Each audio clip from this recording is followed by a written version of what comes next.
Bien. Donc, je vous remercie. Et donc, Axel Daucher de make.org va gérer donc cette deuxième table ronde et présenter l'étude sur la grande cause qu'il a créée sur le bien vieillir et la qualité de vie des seniors. Merci.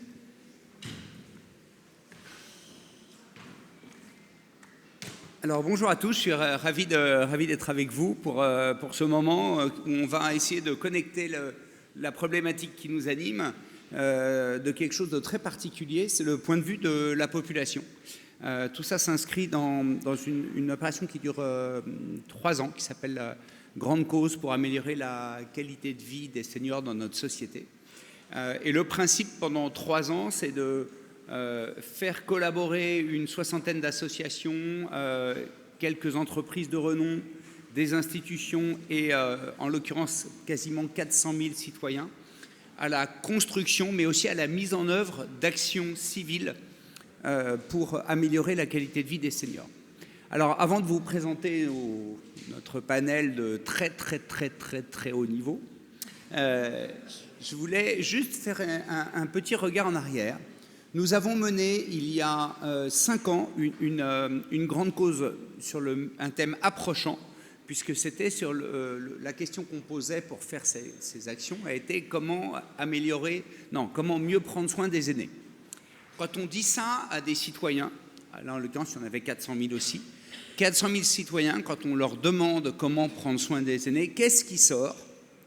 Il sort 2 choses qui cannibalisent tout le reste. 1, les aidants, l'urgence sur les aidants proches, les aidants familiaux, mais aussi la qualité de vie, les conditions de travail des aidants professionnels. Et deuxièmement, la fin de vie, dans quel lieu je vais finir ma vie. Le lieu où je finis ma vie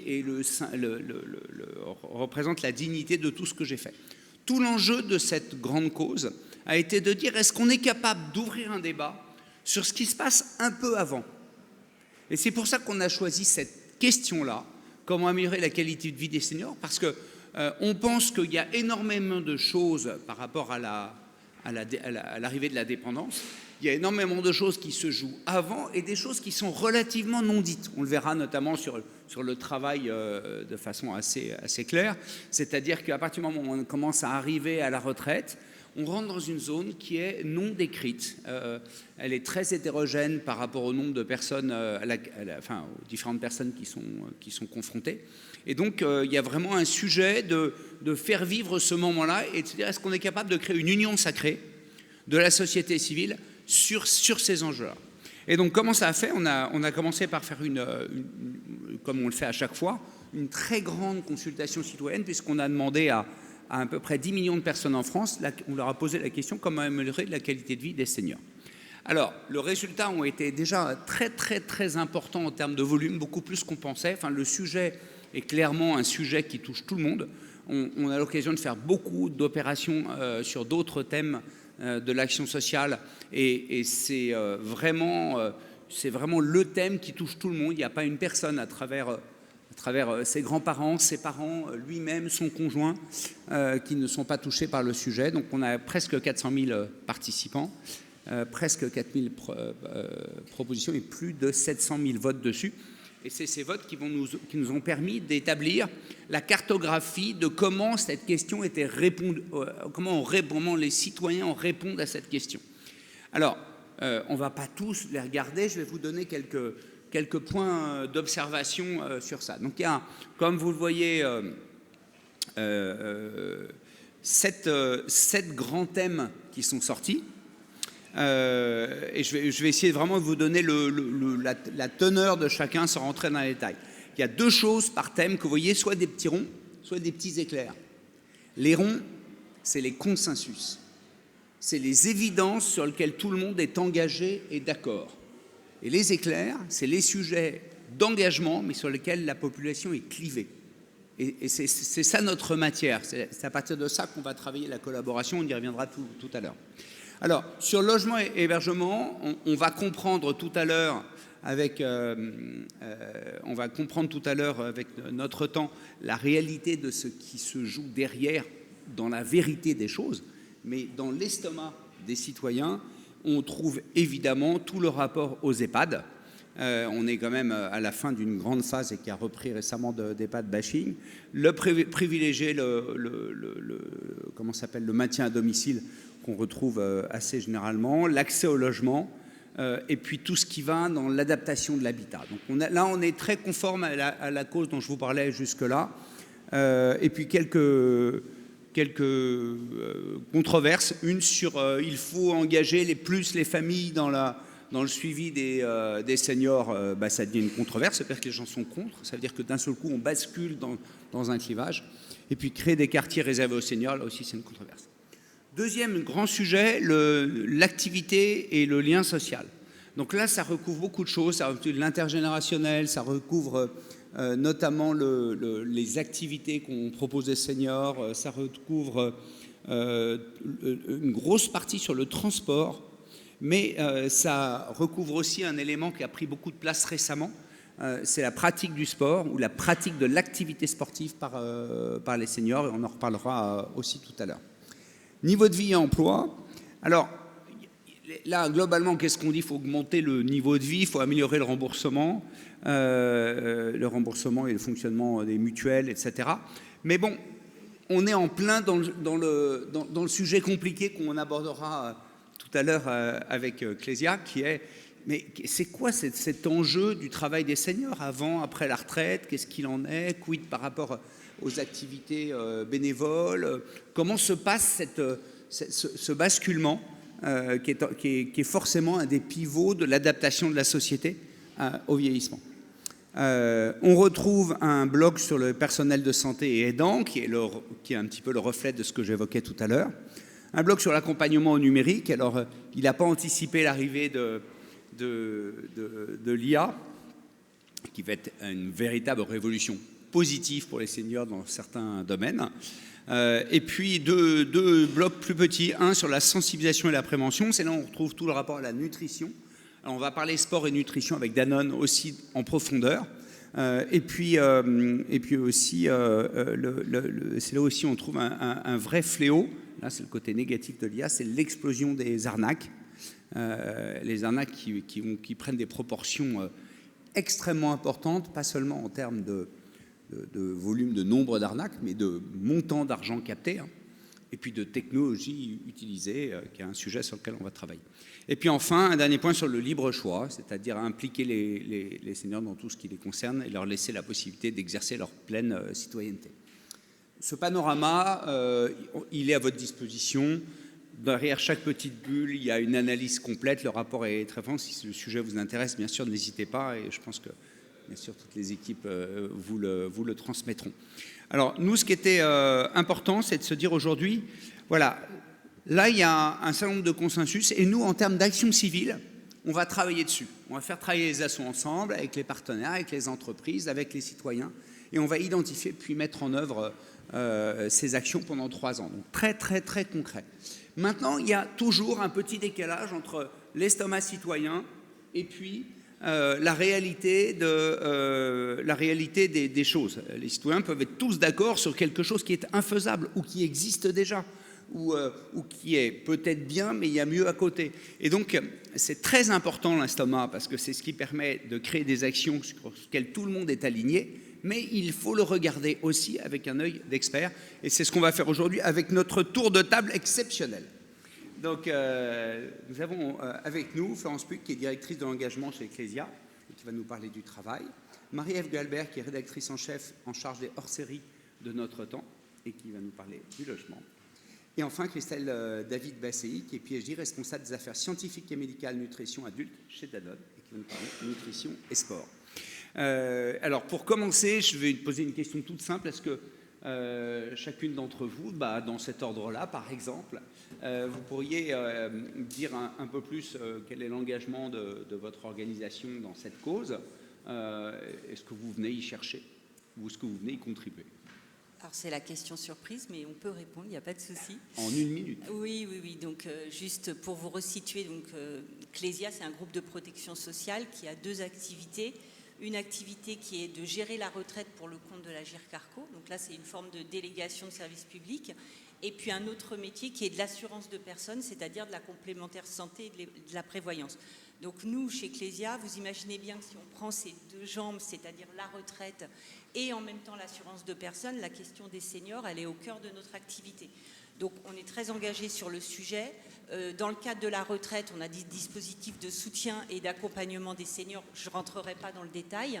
Et du côté des seniors en emploi, on a signé une charte d'engagement en 2022, charte qui est à l'initiative du Club Landois et de L'Oréal, une charte en faveur des seniors de plus de 50 ans en entreprise. Donc, je ne vais pas étayer plus, mais voilà, on est très engagé sur ces sujets-là de par nos métiers et notre engagement en matière d'intérêt général. Et sur les deux causes, aînés, on va dire, avec déjà une dimension de perte d'autonomie, mais aussi seniors en entreprise. C'est plutôt de ça dont je vais parler aujourd'hui. Merci. Christelle. J'ai pas pris l'ordre prévu, mais c'est pas grave. Pas de souci. Pourquoi est-ce que Danone est dans cette aventure? Alors, tout le monde connaît Danone, bien sûr. Donc, Danone, c'est l'alimentation. C'est l'alimentation au sein de notre mission qui doit être accessible à tous, du plus jeune au plus âgé, dans toutes les situations, y compris pour les populations fragilisées. L'alimentation aussi, on sait que de tout temps, ça contribue à notre vie et notre qualité de vie. Et donc, dans ce cadre-là, il nous semblait absolument indispensable que Danone soit de nouveau partenaire fondateur de cette grande cause au niveau des seniors. Merci. Et enfin, Marie-Ève. Alors, juste le Club Landois pour préciser, donc c'est un think tank qui a été créé par Bayard.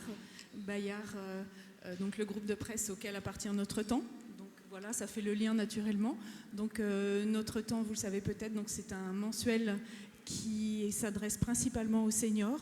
Donc tous les sujets de la retraite, du bien-être de nos lecteurs sont des sujets vraiment qui sont au cœur de notre activité. Nous-mêmes, nous organisons très régulièrement des consultations par l'intermédiaire de notre site internet. C'est pour ça qu'il nous semblait vraiment naturel de participer à cette grande consultation. Voilà, en fait, ça permet vraiment de faire remonter les sujets qui concernent nos publics. Et c'est pour ça, partir de nos publics, c'est notre cœur de métier et c'est ça qui fait qu'on peut se rejoindre. Donc, voilà. Merci beaucoup. Alors, du coup, maintenant, on va commencer de plonger dans les sujets, c'est-à-dire d'avoir l'œil expert sur une réalité qui est sortie de cette consultation citoyenne.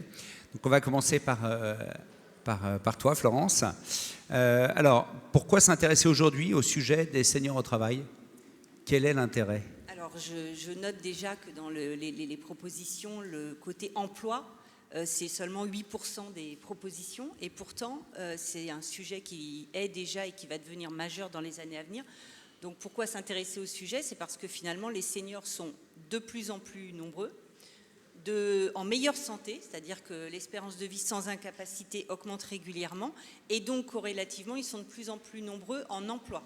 Je vais vous donner quelques chiffres, je ne vais pas trop enfin voilà, je vais aller à l'essentiel, mais en 20 ans, le taux d'emploi des seniors a augmenté de 21 points pour les 50-59 ans et de 25 points pour les 60-64 ans. Donc on voit bien que ce sujet est en train d'envahir l'entreprise et qu'il va falloir apporter des réponses. Je vais vous donner une autre donnée. À 65 ans, l'espérance de vie sans incapacité est de 76,8 ans pour les femmes et de 75,2 ans pour les hommes. Donc c'est quelques données pour vous expliquer un petit peu le contexte dans lequel on est aujourd'hui. Et avec le report de l'âge légal de la retraite à 64 ans, ça va aussi accentuer ce phénomène-là. Et donc on va se retrouver avec des seniors qui vont rester en emploi de façon forte et bien au-delà des 60 ans. Donc c'est un sujet vraiment qu'on ne peut plus éluder aujourd'hui. Et nous, chez Clésia, donc je ne vais pas refaire l'historique, je me suis présentée en amont et je vous ai expliqué pourquoi on était engagé sur ces sujets-là. Donc on va le faire de deux façons. On a effectivement cette participation à la grande cause, on a également la charte d'engagement qu'on a signée, mais nous allons aussi, le 12 novembre, lancer un observatoire des seniors au travail, donc avec une grande enquête annuelle qui sera faite en collaboration avec Via Voice, qui interroge de façon croisée les DRH, les salariés de plus de 50 ans et les salariés de moins de 50 ans. L'idée, c'est d'avoir vraiment une vision 360 en fait, des seniors au travail. Et je vais vous donner un petit peu la primeur de quelques données qui ressortent et qui, je pense, amènent à la réflexion. Déjà, entre l'âge auquel on se sent vieux en entreprise et l'âge auquel on se sent vieux dans sa vie privée, il y a 10 ans d'écart. C'est-à-dire qu'un senior se sent vieux dans l'entreprise à partir de 52 ans, mais se sent vieux dans sa vie privée seulement à compter de 62. C'est la même chose si on prend le point de vue des DRH. Alors, les DRH considèrent leurs salariés comme, on va dire, vieux au travail à partir de 56 ans. Et si on leur demande ce qu'il en est dans la vie privée, ils considèrent que c'est à partir de 65 ans. Donc quand même, cette notion, elle interroge. Pourquoi cet écart de perception ? Et c'est encore plus vrai dans les grosses entreprises. C'est-à-dire que dans les entreprises de 250 salariés, ce sentiment, cet écart, il est encore plus manifeste. Alors après, on peut réfléchir pourquoi. Peut-être parce que dans les plus petites entreprises, on est moins un pion dans une case et que de fait, voilà, ou alors on a... je ne sais pas, la nécessité, l'objectif de chacun, son utilité est peut-être plus prégnante. En tout cas, c'est un vrai sujet de réflexion qu'on pourrait lancer. Et en tout cas, ça renvoie quand même à la question des discriminations. Si on reprend cette enquête-là qu'on a menée, on a à peu près un quart des seniors interrogés qui considèrent effectivement s'être déjà sentis discriminés. Alors d'abord dans la recherche d'emploi, je le précise. En gros, les seniors ont bien compris que s'ils perdaient leur emploi à compter de, on va dire, 55, c'était pas forcément une bonne nouvelle et que ça serait compliqué pour eux de retrouver un emploi.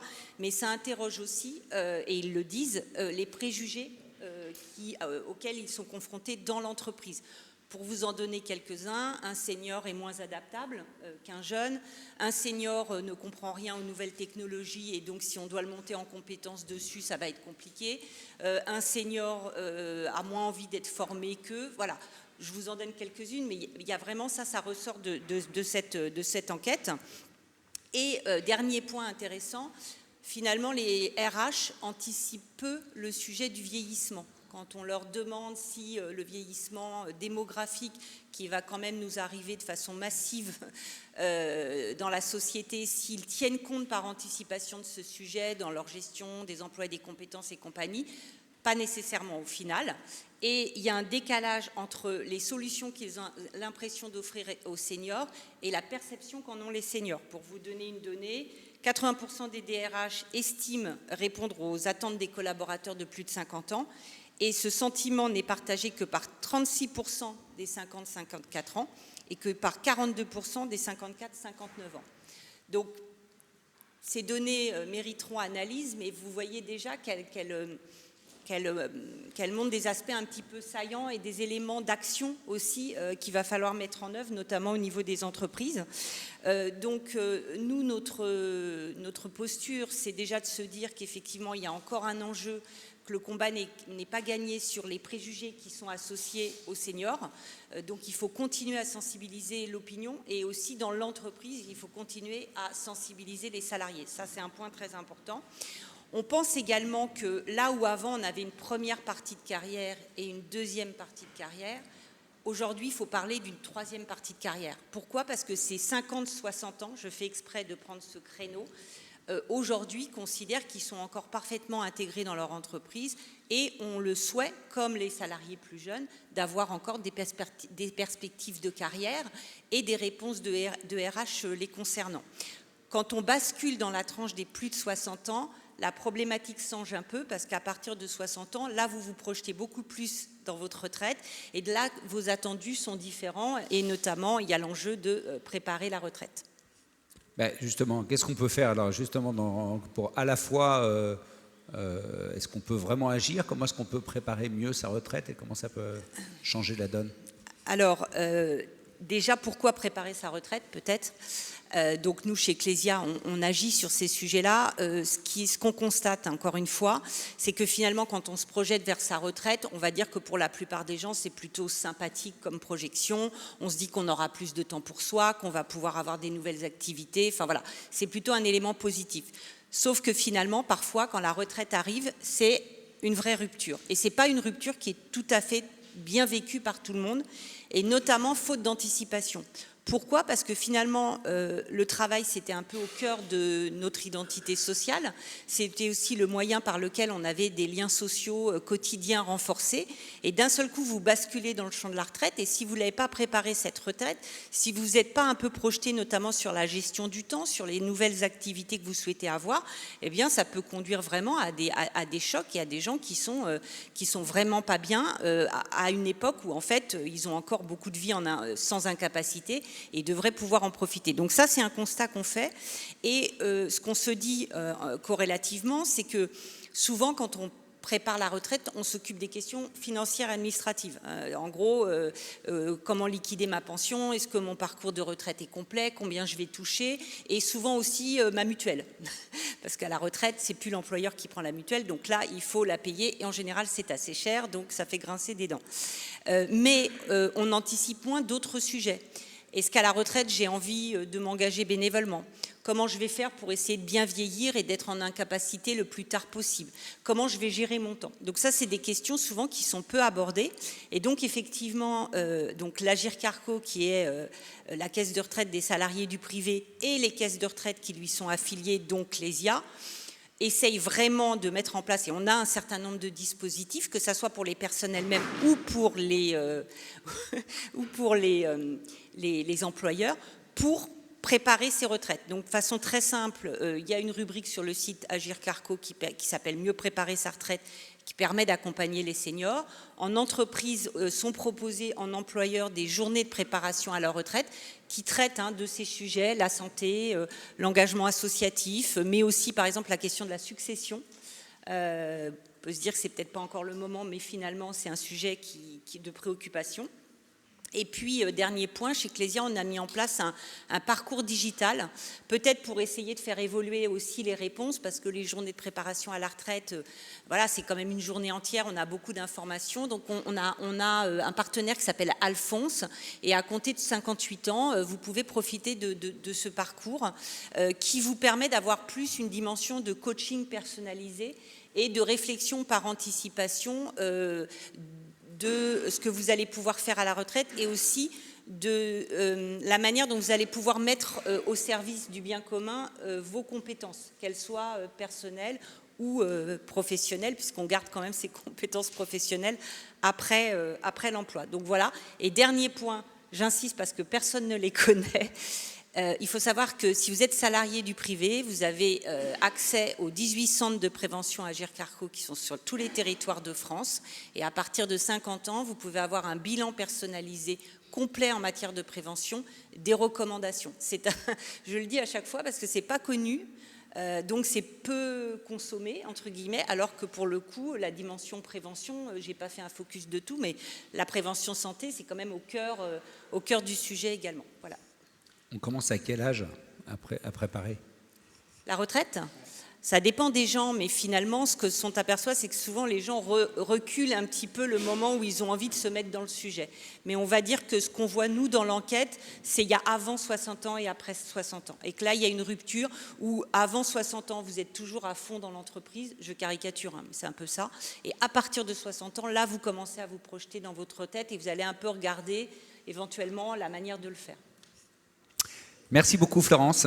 Il y aura sans doute des questions après, mais c'était très clair. Très clair. Alors on va parler d'un deuxième sujet dont la passation a été parfaite dans ton passage.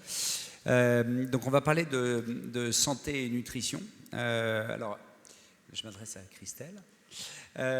Donc l'alimentation et le sport sont identifiés comme un enjeu pour améliorer la qualité de vie et notamment à la fois au niveau de la santé et du lien social.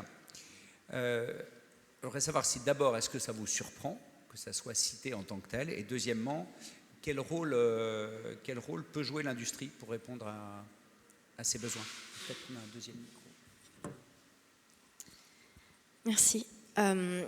En fait, pour répondre très directement, non, ça ne nous surprend pas. Nous en sommes très heureux parce que finalement, ce qui est ressorti de l'enquête et donc l'opinion des Français est totalement corrélé avec la mission et la vision de Danone.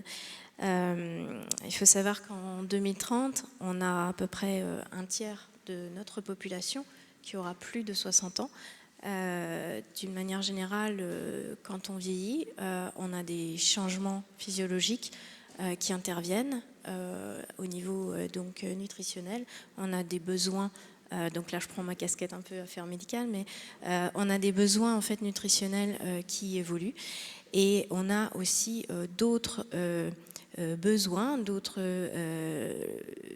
changements dans notre vie qui nous permettent de nous retrouver complètement dans l'opinion des Français.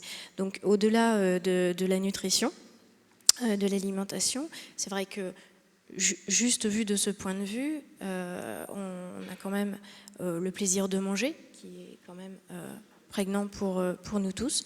Quand on vieillit, comme toujours, je dirais, dans la vie, l'activité... Alors, est-ce qu'on doit qualifier ça d'activité sportive ou au moins d'activité physique? Voilà.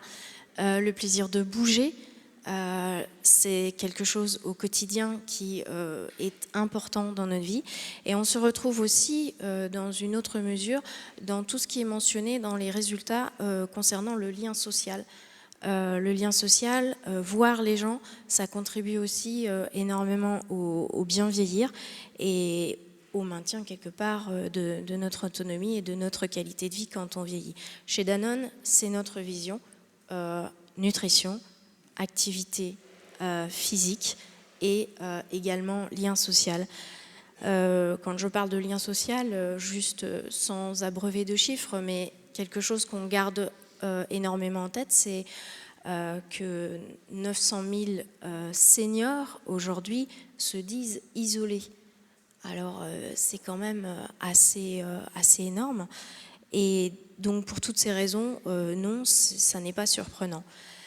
La manière dont on peut aller, pour répondre à la deuxième partie de la question, la manière dont on peut aller en tant qu'entreprise, en tant que Danone, sur ces sujets, bien sûr, c'était donc d'aller sur le partenariat pour la grande cause.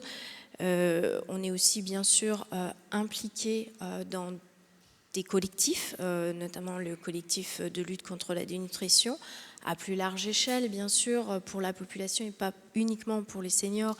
On essaye d'avoir une contribution dans des événements majeurs nationaux comme par exemple les JO, on ne peut pas les citer. Mais pour revenir vraiment sur les seniors, on met en place aussi des programmes qui sont sur ce volet donc triptyque, activité physique, activité alimentaire au quotidien, maintien de l'activité alimentaire, et puis volet social qui sont à destination des seniors. Aujourd'hui, on a un programme qui s'appelle Carmen, qui vise vraiment à prévenir toutes ces problématiques qui peuvent toucher les seniors, qui est déployé aujourd'hui dans 3 départements, en Côte-d'Opale, en Creuse et en Haute-Vienne. Et en fait, qui va permettre à 400 000 bénéficiaires d'ici 2027 de pouvoir donc intégrer ce programme qui vise ces 3 volets. Mais aussi, un des points très importants, c'est que chaque senior peut participer et être acteur de ce programme, à savoir en bénéficier, mais aussi s'engager, donc le maintien aussi dans l'activité par rapport à ça. Voilà. Et ça s'adresse à justement même question que tout à l'heure sur l'âge. On parle de quelle tranche d'âge? Aujourd'hui, en fait, on n'a pas voulu donner un cut-off vraiment d'âge. C'est plutôt, on va dire, sur une tranche à partir de 60 ans. Mais pour vous donner une idée sur les derniers groupes qui ont pu bénéficier de ce programme, on a des personnes de 60 à 84 ans. Et vraiment, on voit que à la fois les considérations d'être en lien avec quelqu'un, de créer du lien, d'avoir des changements. Enfin, le but est aussi de pouvoir aussi changer les habitudes, c'est-à-dire quand on vieillit, qu'on se retrouve un petit peu isolé, on a moins envie de manger, on a moins envie de bouger, etc. Et en fait, tout ça ne fait qu'un. Et c'est aussi par ce type de programme qu'on peut aussi aller plus loin dans le cadre de politiques de prévention. Alors ça c'est pour l'industrie qui prend ses responsabilités.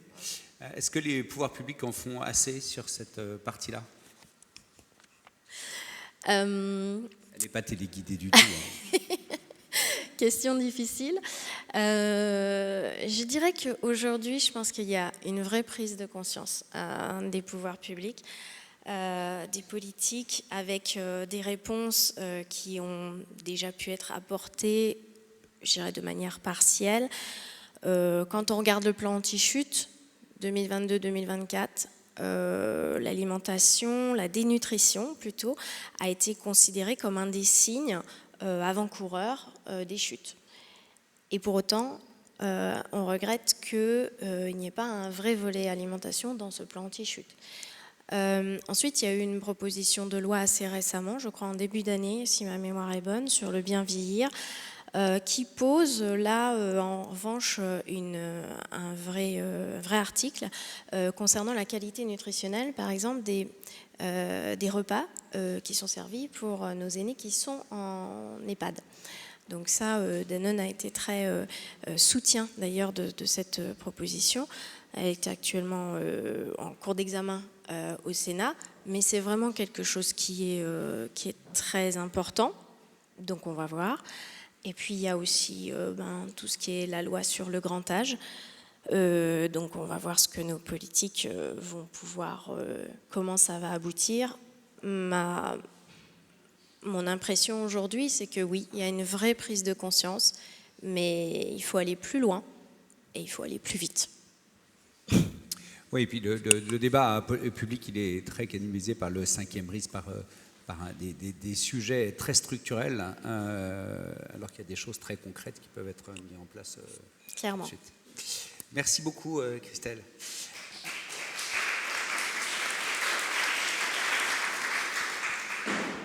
Alors en fait, on a une progression absolument parfaite. Hein. On a d'abord regardé les contours, la préparation de la retraite, le travail.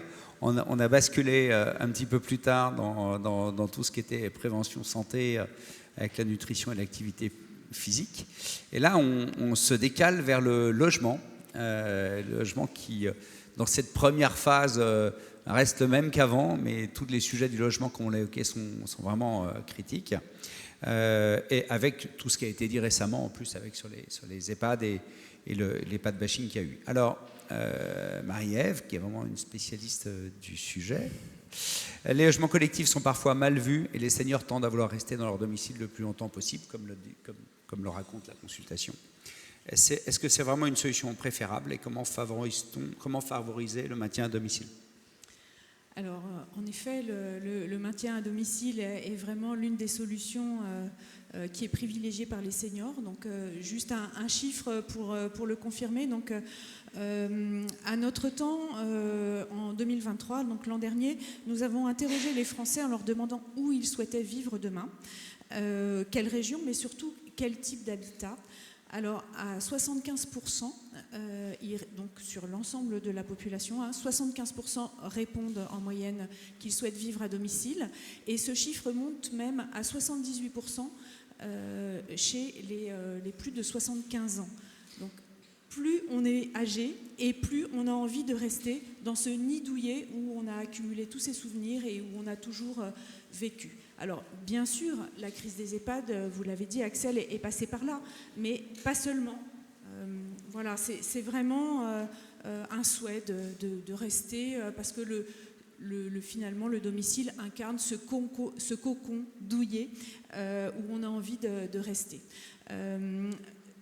Donc, c'est pour ça que le domicile, enfin voilà, je préférais parler du domicile avant de parler de l'EHPAD, même si il faudra y arriver aussi. Mais le domicile est aussi clairement le pari fait par l'État, puisqu'il ne se construit pas assez d'EHPAD aujourd'hui, eu égard au bouleversement démographique et à l'augmentation très très importante, vous l'avez signalé, donc du nombre de seniors dans la population. Marie-Ève, juste, je fais une petite interruption. Oui. C'est les chiffres que vous avez évoqués entre des zones rurales et urbaines. C'est une moyenne. Ouais, c'est une moyenne. Et c'est quoi est-ce que vous avez un point de vue sur la différence de perception entre les zones rurales et urbaines ? En fait, le point de vue, il est le même. Enfin, les gens souhaitent rester à domicile. Alors, évidemment, le domicile n'est pas le même pour tout le monde. C'est vrai qu'en France, on a un petit peu une habitude. Enfin, 50% des Français sont propriétaires de leur logement. Donc, c'est une maison individuelle pour ces 50% souvent. Mais la maison individuelle qui va être à la campagne ou en centre-ville, en centre-bourg, une maison pas toujours de plein pied, surtout quand elle est en centre-ville ou en centre-bourg. Donc, une maison où on a les pièces de vie au rez-de-chaussée et les pièces de nuit à l'étage. Donc ça fait partie justement des questionnements par rapport à l'adaptation du logement. Voilà, donc les gens, quand dans cette enquête, on a vraiment révélé que il y a certaines régions comme la Bretagne, le sud de la France, mais ça c'est une surprise pour personne. Les gens ont envie d'aller passer leur retraite peut-être au bord de la mer. Ils ont aussi envie de se rapprocher de leurs enfants. Voilà, mais en général, quand on est en maison, on a envie de rester en maison. Voilà, si on peut se permettre d'être en maison, on a envie d'y rester. Alors, qu'est-ce que ça veut dire le maintien à domicile ? Donc, c'est rester dans cette maison et la question qui est donc cruciale là, c'est est-ce que cette maison est vraiment adaptée à mon vieillissement ? Et là encore, on peut être surpris par des chiffres. Hein. Donc, dans ce baromètre, je vais vous donner un chiffre. On a interrogé nos lecteurs, les Français, sur l'âge auquel ils pensaient se poser la question des aménagements pour adapter leur logement à une perte de mobilité. Ce qui est très frappant, c'est que donc pour l'ensemble des Français, ils pensent se poser la question vers 67 ans. Pour les 50-64 ans, c'est plutôt 68 ans. Quand on arrive aux 65-74 ans, ils disent qu'ils vont adapter leur domicile à 78 ans. Et quand on pose la question aux plus de 75 ans, c'est 83 ans. Alors là, on voit bien donc, que la plupart des gens... On a compris le mécanisme, parce que chaque fois, c'est pareil. Plus ça va, plus on repousse. Inutile de vous dire que quand on a 75 ans et plus, on ne se lance pas dans des travaux d'aménagement. On va le faire, souvent contraint et forcé, parce que, en effet, il va y avoir une chute, un accident, une pathologie qui fait qu'on va perdre en autonomie et perdre en mobilité. Hein. Donc, c'est vraiment les situations d'urgence. En fait, pourquoi les gens ne veulent pas adapter leur logement, ce qui paraît quand même être quelque chose d'assez évident peut-être pour d'autres. Alors, juste pour vous dire quand même à quel titre vous m'avez qualifiée d'experte, enfin c'est un peu pompeux, mais en fait moi je suis juste journaliste et j'ai notamment réalisé donc pour notre temps un guide que je vous montre donc qui s'appelle Guide de l'habitat et pour ce guide j'ai interviewé donc un psychologue qui s'appelle Philippe Hoffman, qui est psychologue clinicien et qui travaille beaucoup avec les seniors. Et notamment, il a organisé des consultations à la demande d'Agir Carco. Et c'est à ce stade, enfin voilà, dans ce cadre-là qu'il en retire une certaine analyse. En fait, ce qu'il dit, c'est que finalement, déplacer même un objet, un meuble, retirer un tapis, même si c'est pour éviter de tomber, c'est considéré comme un traumatisme en fait par une personne âgée. C'est vraiment l'idée. Alors, donc on voit bien que l'idée de réaliser des travaux, là, on peut imaginer à quel point c'est un sentiment de panique. Mais en fait, tout ça, c'est même le fait que des enfants suggèrent à leurs parents de faire des travaux, tout ça, c'est pénétrer dans la sphère intime et finalement, de quoi se mêle-t-on et laissez-nous gérer, quoi. Voilà.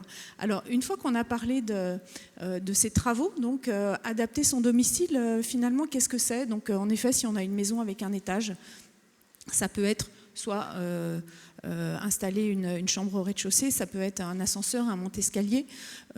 Les travaux, ça peut être aussi beaucoup plus simple, hein, notamment si on habite dans un appartement et même un logement social, on peut faire adapter un logement social. Hein, ça, peut-être, beaucoup de gens ne le savent pas, mais les bailleurs sociaux adaptent certains de leurs logements à la demande. Donc ça peut être, bien sûr, installer une douche à la place d'une baignoire, mettre des barres de maintien. Ça peut être aussi des choses très simples, comme mettre une réglette qui va s'allumer quand on va se lever pour éviter une chute, donc quelque chose à détecteur de mouvement. Donc les travaux, évidemment, il y a une graduation dans les travaux, c'est pas forcément tout casser dans sa maison et pour tout refaire. Hein. Voilà. Donc en fait, le mieux pour estimer quels travaux il faut faire, c'est vraiment, alors on peut contacter Agir Carco qui va établir des diagnostics à domicile, on peut contacter, voilà, bien chez soi, c'est ça. On peut aussi contacter l'ANA, l'Agence nationale pour l'amélioration de l'habitat, qui là aussi peut être source de propositions. Et puis, on peut, c'est ce que fait Agir Carco et aussi l'ANA, faire venir un ergothérapeute qui va vraiment s'adapter et faire des propositions qui vont être personnalisées. Alors, le maintien à domicile, toutefois, ça a ses limites. Alors, quelles sont les limites du maintien à domicile ?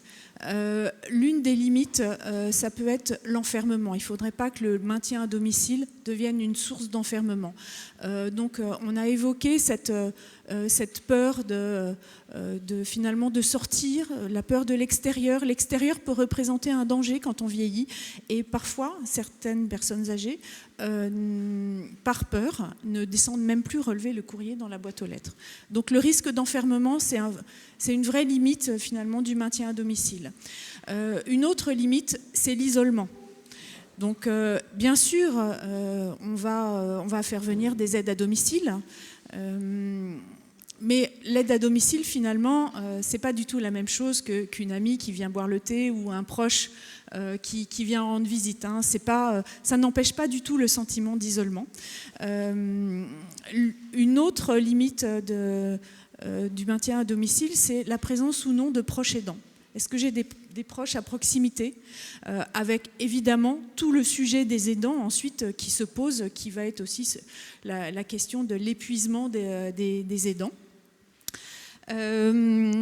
Voilà. Ensuite, le maintien à domicile, c'est aussi quelque chose qui coûte de l'argent. En fait, il y a donc les aides à domicile. Alors, jusqu'à quel point ils sont pris en charge par la société. Et puis, il faut le dire, hein, c'est pas tabou, le coût aussi pour la société. Il y a aussi le problème finalement de manque d'aide à domicile. C'est pas toujours facile de trouver des personnes ou de pouvoir choisir l'aide à domicile. Enfin, d'autant que parfois, selon l'état de dépendance des personnes, il faut plusieurs personnes qui viennent, plusieurs aides qui viennent chaque jour. Voilà, donc ça, c'est vraiment je dirais toutes les limites qu'on peut trouver. Il y en a peut-être d'autres, mais les principales, en tout cas, que nous, on a pu constater en réalisant ce hors-série. Voilà, le maintien à domicile, c'est le pari du gouvernement parce qu'il n'y a pas assez d'EHPAD. Voilà. Après, entre le domicile et l'EHPAD, il y a aussi plein d'autres solutions qui existent. Hein. L'EHPAD, en général, on en parle comme la solution de la dernière extrémité. Pour faire un lien avec la table ronde précédente et l'intervention d'Emmanuel Diaz, il y a vraiment un rapprochement à faire entre la vie des jeunes parents avec des grands-parents dans le coin, mais c'est plus la même. Deux parents qui travaillent, si les grands-parents sont pas loin, ça change complètement la vie. Et du coup, si on rapprochera de quelques années d'après la vie des aînés avec des enfants pas très loin change aussi la vie. Peut-être que le télétravail et la nouvelle configuration, je dirais, du rapport au travail va permettre de moins déstructurer ce lien-là qui est vraiment facteur d'énormément de solidarité familiale. Il y a encore beaucoup de choses à inventer finalement en termes de logement, et vous le soulignez, de logement peut-être intergénérationnel ou de quartier intergénérationnel, ou de résidence. Enfin, il y a beaucoup de choses et donc ça fait partie de toutes ces solutions alternatives entre le domicile on a tous vu la vidéo et l'EHPAD. Des cohabitations solidaires qui font rêver. Alors, face au vieillissement de la population, les EHPAD et les maisons de retraite sont l'une des principales solutions. Néanmoins, malgré le choix qui a été fait, est-ce qu'on va finir par manquer d'EHPAD ? Oui, on va finir par manquer d'EHPAD. Voilà, le nombre de plus de 75 ans, il est estimé en 2060 à quasiment 12 millions. Mais finalement, le manque d'EHPAD, je crois qu'il va intervenir beaucoup plus rapidement. Donc, alors, je crois qu'il y a d'autres tables rondes, notamment avec des responsables d'EHPAD, mais quand même, les EHPAD, les sociétés d'EHPAD, et puis aussi les sociétés de résidences seniors réfléchissent en fait. Enfin, c'est assez logique. Donc tous les acteurs du secteur réfléchissent à ce manque de possibilités d'accueil pour nos aînés. Donc en fait, ils réfléchissent dans quel sens. Alors, par exemple, chez Korian, ils proposent des solutions qui s'appellent l'EHPAD à domicile. Donc c'est une solution intermédiaire où la personne reste chez elle, mais elle peut bénéficier des services et de l'accompagnement de l'EHPAD le plus proche. Donc ça, c'est l'une des idées. Chez Domitis, donc, qui est une entreprise de résidence-service, une entreprise enfin des résidences où finalement la population est beaucoup, donc c'est du domicile, hein, les gens ont leur appartement et les personnes qui habitent dans ces résidences sont beaucoup de femmes seules qui viennent donc chercher des activités, notamment activités physiques, enfin tout ce qui est proposé dans cette entre guillemets super conciergerie, donc qui est proposée dans ces résidences et elles viennent aussi pour ne pas se sentir isolées si elles sont veuves, divorcées.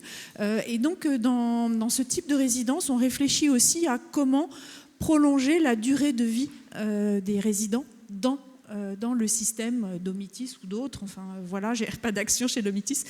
Et en fait, ils sont déjà en train de mettre en place des résidences où on peut accueillir des personnes qui ont déjà un niveau de dépendance, et notamment qui sont GIR 3. Enfin, voilà, hein, les niveaux de dépendance qui sont classés de GIR 1 très dépendant à GIR 5 pas du tout dépendant. Voilà, donc ils peuvent accueillir des gens qui sont moyennement dépendants dans un certain nombre de résidences. Donc là aussi, ce sont des possibilités. Et puis, il y a toutes ces solutions qui sont en train d'émerger. Donc, en effet, ça va être les béguinages, les résidences intergénérationnelles. Il y a plein d'initiatives qui naissent un peu partout en France. Il y a l'habitat inclusif aussi, donc qui va être davantage un projet de vie. Donc, par exemple, une maison. Une très grande maison, imaginez, ça aurait pu être une résidence de vacances, mais finalement ça va être une maison où on va accueillir des seniors qui vont définir ensemble leurs règles de vie. Voilà, et puis ils vont se définir chacun des missions. Alors un qui va être responsable du potager, un autre qui va être responsable de l'entretien de la maison. Enfin voilà, ils vont se définir des règles de vie. Ils ont chacun leur espace privatif, et puis il y a des espaces communs. Et chaque nouveau résident doit adhérer aux règles de vie. Donc ça, c'est des choses qui existent aussi. Et puis après, il y a plein d'initiatives vraiment individuelles, enfin même des choses assez jolies, assez touchantes. Pour vous raconter donc une petite histoire, à notre temps, nous avons un événement chaque année qui s'appelle les héros de notre temps. Donc nous récompensons des associations qui vont œuvrer au profit des seniors, ou alors qui sont très tenus par des seniors. Enfin, c'est leur activité et ils vont se mettre au service éventuellement d'autres populations. En 2024, donc en mars 2024, nous avons remis des prix sur le thème de l'habitat, donc en lien avec ce hors-série. Et pour ce faire, donc nous avons rencontré plein d'associations. L'une d'elles qui s'appelle Habitage, donc une association qui a été créée dans le Maine-et-Loire, donc avec des logements pour des personnes de plus de 60 ans. En fait, elle a été créée par un couple qui, simplement, la grand-mère de l'un des deux était veuve et ne pouvait plus rester seule chez elle. Et ils ont cherché une structure pour l'accueillir et ils n'ont pas trouvé de structure. Alors eux-mêmes, ils ont remis toute leur vie en question et ils se sont lancés dans un projet. Ils ont trouvé une maison, en fait, dans le village ou le village voisin où était leur grand-mère. Et ils se sont lancés comme ça dans une résidence, donc petit format, un faible nombre de résidents où on pouvait donc accueillir des personnes âgées. Un autre exemple que je trouve très joli aussi, c'est la Maison des Sages. Ça se situe dans les Yvelines. Et là, cette Maison des Sages, elle accueille en colocation des personnes qui souffrent de la maladie d'Alzheimer.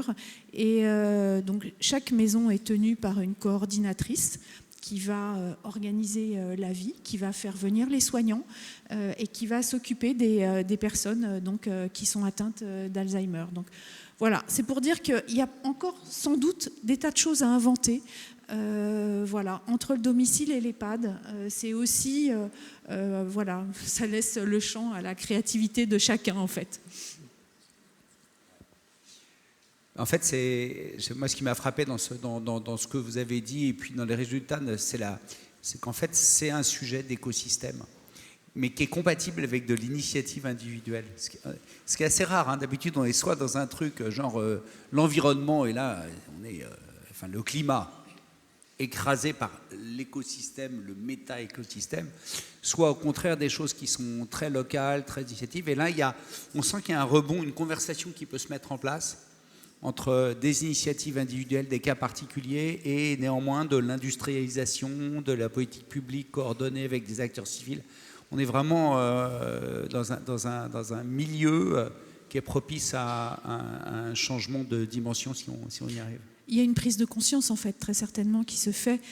Après, en effet, des acteurs comme vous, comme nous, on essaye finalement de mettre du lien pour que ce sujet qui est en train d'émerger, il soit creusé, approfondi par tous les acteurs. On va y arriver, là. De toute façon, l'écosystème, il est là, donc c'est facile. Et est-ce que l'écosystème a des questions ? Allez-y. Bonjour à tous.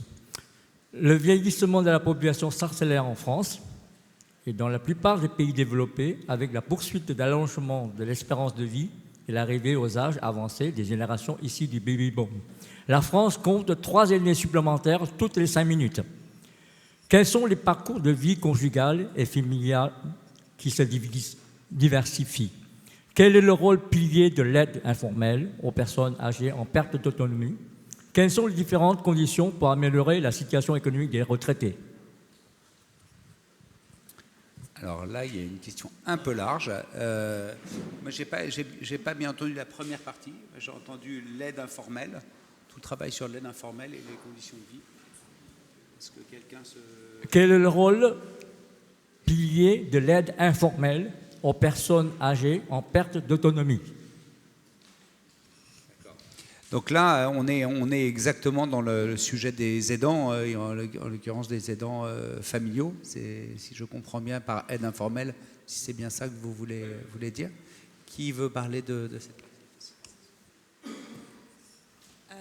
Oui, c'est un vrai sujet, parce que pour essayer de répondre à votre question, aujourd'hui, on considère que les aidants sont entre 8 millions et 11 millions en France. Ça dépend des études, mais enfin en gros c'est très significatif et c'est vrai que finalement les pouvoirs publics voient un petit peu les aidants comme un relais et les placent vraiment au cœur de la politique publique, c'est-à-dire que finalement, alors après on peut l'interpréter comme on veut, on peut considérer que l'État ne prend pas assez ses responsabilités et se déporte sur les aidants, voilà, ou on peut considérer qu'il y a une complémentarité utile, ça c'est plus un débat d'opinion, mais effectivement pour répondre à votre question, aujourd'hui dans les faits, si les aidants n'étaient pas là, dans le contexte actuel, et ça va être encore plus prégnant dans les décennies qui arrivent, eh bien, ça serait un problème pour l'accompagnement de ces personnes-là. Donc oui, ça fait partie de l'écosystème. Pour moi, personnes âgées aujourd'hui, l'aidant, c'est très, très prégnant. Alors, pour avoir travaillé du coup sur la précédente grande cause sur le sujet, les aidants familiaux, ils ont une triple, quadruple, quintuple peine. Parce qu'ils ont le rapport à l'aidance qui leur prend énormément de temps, mais l'impact que ça a sur leur travail, l'impact que ça a sur leur santé, sur leur capacité sur leur famille propre, leur conjoint, est absolument gigantesque. Donc quand on interroge les aidants, il y a deux choses qui ressortent, qui sont pas encore de l'ordre qui sont pas directement de l'État fait pas son travail, qui est la reconnaissance. Il y a vraiment quelque chose de très très important de reconnaissance des aidants en tant qu'aidants. Et il faut bien comprendre que cette reconnaissance, le plus gros blocage est généralement le blocage des aidants eux-mêmes qui ne veulent pas être reconnus, qui se considèrent que c'est normal ce qu'ils font, etc.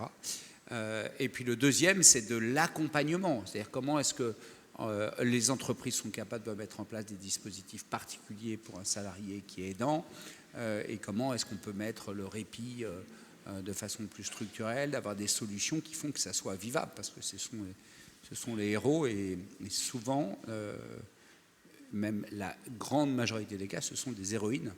Il y a une vraie aussi des différences là-dessus. Si je peux ajouter quelque chose, juste, c'est vrai sur le sujet des aidants, bon, il y en a beaucoup qui travaillent. Donc, en effet, comment on est aidant, comment on gère ce sujet du travail et de sa situation d'aidant. Axel, vous l'avez dit, la plupart des aidants ne savent pas qu'ils sont aidants, en fait. C'est même le mot, parfois, quand on leur dit... Même ne veulent pas considérer... Exactement. Et puis finalement, quand on est aidant, donc ça veut dire qu'on a des parents âgés, et parfois, on a aussi des enfants qui sont encore à la maison, qui vont être ados ou jeunes adultes et qui ne sont pas encore partis. Donc on se retrouve dans une sorte de situation comme ça de pivot où on doit faire face finalement à la génération qui est juste avant et la génération qui est juste après. Et gérer tout ça, quand en plus on travaille, ce n'est pas une mince affaire. Peut-être une autre question. Bonjour, il m'a semblé que votre étude ne précisait pas si la volonté de rester à domicile était un véritable choix ou un rejet, c'est-à-dire un choix et un attrait de la maison ou une peur d'être maltraité à l'EHPAD. Alors, non, c'est sûr que la crise des EHPAD n'a pas aidé et n'a pas donné envie aux personnes d'aller dans un EHPAD. En fait, je trouve qu'il y a il y a de moins en moins de défauts d'information, mais souvent on parle, encore une fois, soit du domicile, soit de l'EHPAD. Et quand on parle de maison de retraite, souvent on parle d'EHPAD. Mais en fait, on l'a vu, il y a des tas de solutions intermédiaires, mais l'étude disait bien que c'était un vrai choix. Et les gens veulent vraiment rester chez eux autant que possible. Voilà, jusqu'au moment où on a vu toutes les limites, mais oui, c'est un vrai choix. Alors, encore une question ou... Alors, une dernière question. Oui. Bonjour, François Charles.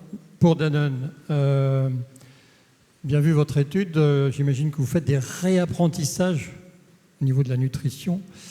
Est-ce que vous le faites d'ailleurs spécifiquement sur les questions d'obésité, qui est un vrai sujet européen aussi, à tout âge d'ailleurs? Est-ce que vous avez des retours d'expérience, d'analyse comparative qui montrent qu'en Europe, la nutrition, ce n'est pas forcément la même si on est au Portugal ou en Pologne? Et puis sur les lieux, je pense qu'on en parlera cet après-midi aussi, qu'est-ce que vous pensez des villages, alors appelons ça inclusif si on veut, et des villages...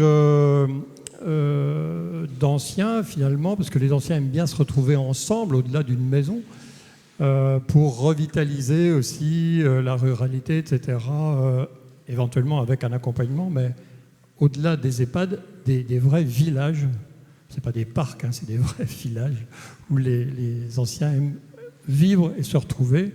Voilà, merci. Alors on commence par la nutrition. Est-ce que les problématiques traitent des cas particuliers comme l'obésité ou une adaptation plus fine? Alors, à l'heure actuelle, les programmes qu'on a en place qui sont déployés sur le territoire, d'ailleurs pas seuls, avec le Fonds Danone Écosystème et l'association caritative Ciel Bleu, qui ne prennent pas en compte, on va dire, spécifiquement ces problématiques d'obésité. Néanmoins, quand on travaille dans le domaine de l'alimentation et de la nutrition, on ne peut pas faire fi de ces problématiques-là. Donc, au cas par cas, effectivement, on a des bénéficiaires qui sont sur ces sujets. Et on voit bien que c'est aussi quelque chose qui est prégnant dans les groupes. Donc, on développe des modules qui sont spécifiques, mais encore une fois, les programmes étant au choix des bénéficiaires, ils ne sont pas obligés non plus de prendre ce module s'ils ne se sentent pas concernés. C'est aussi notre façon de pouvoir permettre aux seniors qui participent d'être acteurs de leur alimentation, de leur nutrition et donc de leur programme. Après... Sur les villages de... Voilà. Effectivement, sur les villages seniors, on voit bien que il y a énormément d'initiatives partout en France pour essayer, je dirais, d'une manière générale, de changer notre regard sur le vieillissement et puis peut-être d'aller effectivement sur une qualité de vie vers le bien vieillir. Et quand on voit effectivement les EHPAD d'un côté, le maintien à domicile de l'autre, il y a un certain nombre d'initiatives entre deux dont on a parlé. Les villages des seniors, c'est quelque chose qui se développe beaucoup. Et effectivement, pouvoir permettre à nos seniors, à nos aînés de vivre ensemble, tout en les maintenant dans un domicile qui n'est pas l'EHPAD, qui n'est peut-être pas leur domicile individuel, en ayant aussi la volonté de les pousser vers des pratiques qui vont les maintenir le plus longtemps possible dans ces villages et donc à leur domicile quelque part, c'est quelque chose qui effectivement... Alors, on va répondre à cette question et je crois qu'on n'a plus le droit de prendre de questions après. Alors, je vais juste finir là-dessus. La consultation, elle était très claire sur ce sujet-là. Dès qu'on parlait d'intergénérationnel, tout le monde était extrêmement d'accord. Dès qu'on parlait de quartiers ou d'espaces réservés aux seniors, là, en revanche, on basculait dans une controverse assez claire. Donc ça, c'est un point de vue citoyen, je dirais. Et peut-être, Marie-Ève, est-ce que tu veux éclairer les villages ? Alors, sur les villages, non, j'ai rien de particulier à dire, si ce n'est que quand on parle des seniors ou des personnes âgées, juste, je voudrais rappeler que ce sont des adultes avant tout, en fait, et ce sont des adultes libres. Donc, en effet, ils vont vivre là où ils ont envie de vivre. Ils n'ont pas forcément envie de vivre avec des plus âgés qu'eux. Voilà.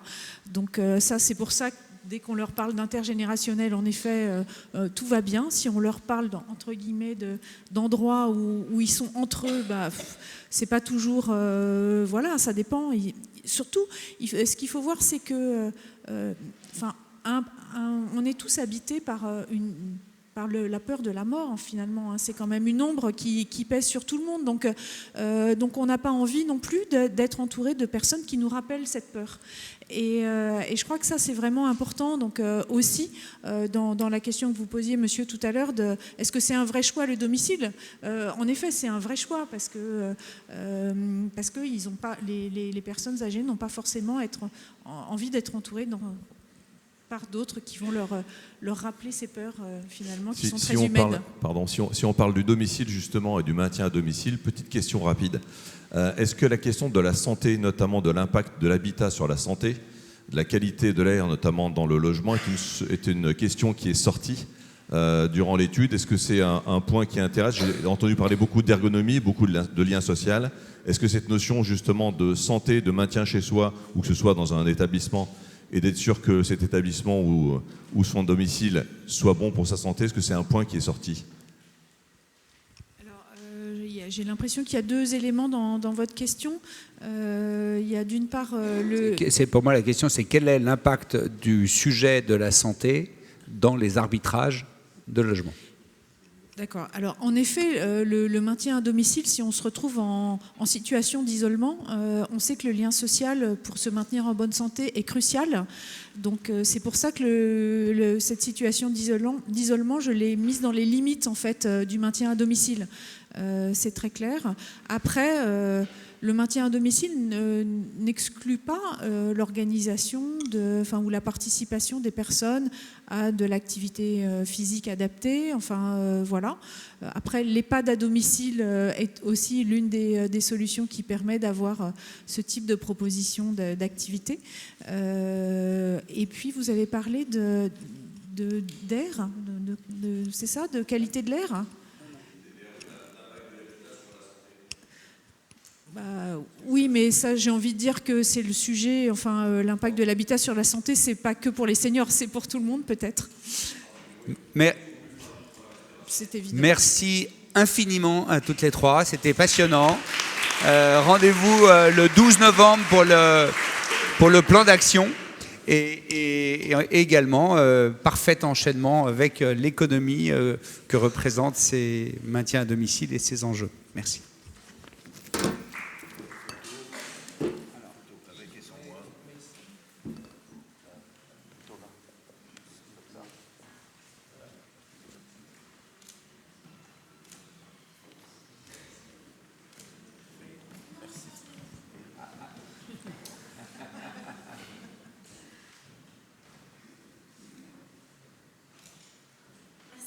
Merci beaucoup.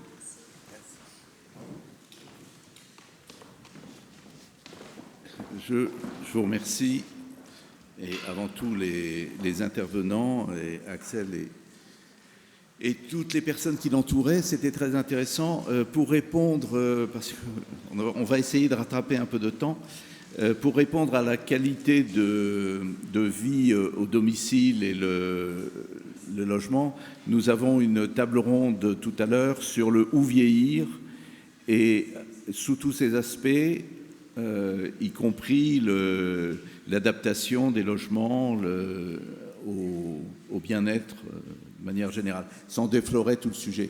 Donc si vous voulez bien, nous allons directement enchaîner, on va sauter la pause et directement enchaîner avec la table ronde suivante sur les impacts économiques du vieillissement de la population. Et ils sont nombreux, comme on l'a dit tout à l'heure, et nous avons la chance d'avoir des intervenants d'exception.